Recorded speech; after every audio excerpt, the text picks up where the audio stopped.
Still McDonald to Cross in the pocket. Cross close. He's done it. Has he? The captain. He's finished it off. They've done a bit of history here. Lee Matthews has been to the top of the mountain for a second time as coach. Fraser makes the lead. It's all over.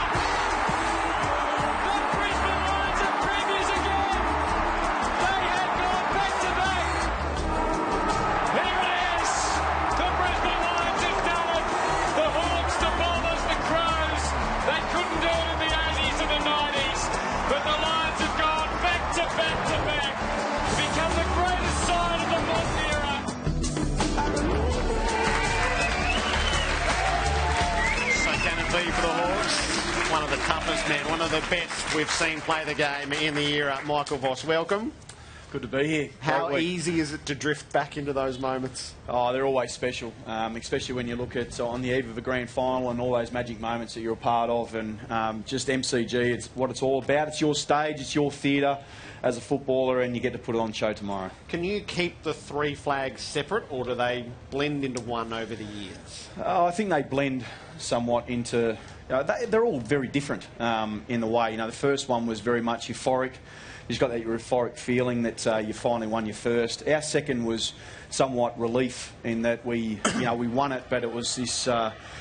we were expected to win all year. The pundits had us making sure that we won the day. We were raging favourites on the day against Collingwood, and we only just snuck over the line. And the third one was just sheer disbelief that we did it. You know, that we'd won 3 in a row. I mean, who would have thought? How intense is the day, Michael? And I guess the most fabled shots in a way are in one of the Collingwood grand finals, and you're walking up the race. There was the matching shots. You walking up the race, Nathan Buckley walking up the race. And if that wasn't game on in 2 moments, I've never seen it. Yeah, and you talked about what those moments were and what are your favourite moments, whether it's the anthem or whether it's the first bounce of the ball. Well, mine was going down the race, and the reason why going down the race was significant was because it was now just us. We'd left all behind, everything that happened during the week, the parades, the media, the training, the speculation, who's going to play, who wasn't, the families that came with you and travelled with us, which was unique to us. And then you walked out there together as a team, and I got to lead that. And so the first moments where you got to walk down the race for the very first time and then be able to step onto the MCG, they were just the special moments. So did you feel, was that walking out to battle? It was, yeah, and that was the moments. You know, I had little things that I did to prepare myself for that. Like, it was just a little simple thing to get my mind into that mode was, you could do your warm-up. But then mine was just pulling my socks up, always my socks down. But the moment where I tuned straight into the battle was just before I walked down the race to lead the team, and then pulling the socks up, and that was game on. There was a couple of iconic moments from the 1, 2 and 3. One involving you and Scott Burns. I don't know if you've seen it, Michael, but Scott Burns, have a look at this. Have a look at this. Yeah, well, we often... it was a great hit. It didn't get you, though. It didn't get you enough. Well, I think that you talked about the physical assault, and we saw Hawthorn last year just absolutely slay the Swans last year. And yeah, there's a physical assault on that, but to me that's the mental battle also, is the one-upmanship that you had. And Burnsy at the time had actually taken down Brownie at the start of the game, and they just had these 2 teams that were going at it. And I felt in that moment, strangely enough, as quick as that actually happened, it was in slow, it was frame by frame to me. And just having this voice in my head just saying, get up, because it was more about being able to stand up and that you weren't going to be broken. And you talked about Hawthorn and West Coast. No doubt Hawks will come with their physical battle. They will tomorrow, no doubt. But it's West Coast that have actually got a hold. They've got a hold as long as they possibly can. They cannot falter whatsoever. And then they'll get their chance to return fire. But in that moment, they've got a hold. How fine a line is between bringing the physical assault and going overboard? There's always a fine line. There absolutely is. But I still always believe in the fairness of the game. And you've still got to play within the rules of those. And you want to win under those pretences also. And so you go as hard as you possibly can. And Lee, that's all he ever talked about. He never talked about attacking the man. He always talked about attack the ball really, really hard. and then get after them as much as you can. But you just so restricted with time and space and decision making, and you know, your first thought is often the right thought on grand final day, and that's why, you know, only 2 teams get here, because they've proven that, you know, through the course of the season they've been able to do it the most consistent. They've been able to do it under the most pressure, and now they've got the last day that they've got to survive. I asked Barry Hall and Cameron Mooney the other night. They said pressure this, pressure that, pressure. And I asked them, what is pressure? What is grand final pressure? Take us to the point where you've collected a bouncing ball.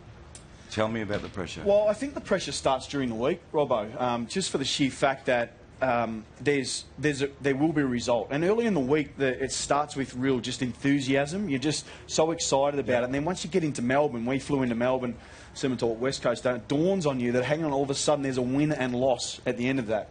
And it just plays on your mind all pre-game. And that's why I love that first moment, because, you know, what if the player on play-on plays that gets the Norm Smith medal? What if we lose? It's the first time the actual outcomes becomes a really significant possibility. So you just fret about that. But then once the game starts, you just play the game, and it's the fans that actually just worry about all that, and we talk about it, but the players are just in the moment. So you're saying that the intensity doesn't go up, or you didn't feel it? Oh, no, it goes up. Oh, yes, it goes up. Yeah, absolutely. Because every contest, you know, you get talked about all year about every contest. Your coaches talk about every contest will matter. You need to be really good in this contest because it'll matter on grand final day. Well, when you get to grand final day, it actually really, really does. Everyone looks at every contest and dissects it to an inch of its life. And so you want to be that person that stands up in that moment, not the person who lets them down. What's it like playing in when you went into a 1 and 2 and 3? There's no doubt we'd say there's Voss, there's Ackermanis, there's Black. You know, there's Brown, there's Lynch. They're some dead-set champions. Who were some of the players, or one player you remember from that era where you look back and you think, God Almighty, I didn't think he had that performance in him? Oh, I'd have to be Clark Keating. Yeah, he was. I mean, we called him, he won't like this, but we called him Mushroom because he popped up once a year. And that's not disrespecting his career. That's what he did. He was injury prone all throughout the season, and then just had magnificent Septembers. I mean, he was Mr. September for us. His ability to stand up in those moments and played some really big grand finals. We talk about Natanui and his presence in the centre square bounce. That'll play a pivotal role on the weekend, just what happens there, because it'll give the team territory, you know, much important territory to talk about. And that was Clark Keating for us, you know, just really simple in the way he went about it, and it just gave us forward ascendancy, and then we swarmed on it. He was an old-fashioned ruckman, used to jump and he'd just knock the ball forward. Just move it forward. That's when we didn't have the circle, and you know, you can start back as far as you can and just crash the 2 ruckmen as much as you could. And fantastic sights. It is a majestic sight when you get that bounce right. You see the ruckmen go up and they go to combat. It signifies the start of a really true battle, and then it's game on from there. And it's and Clark Keating was certainly that for us.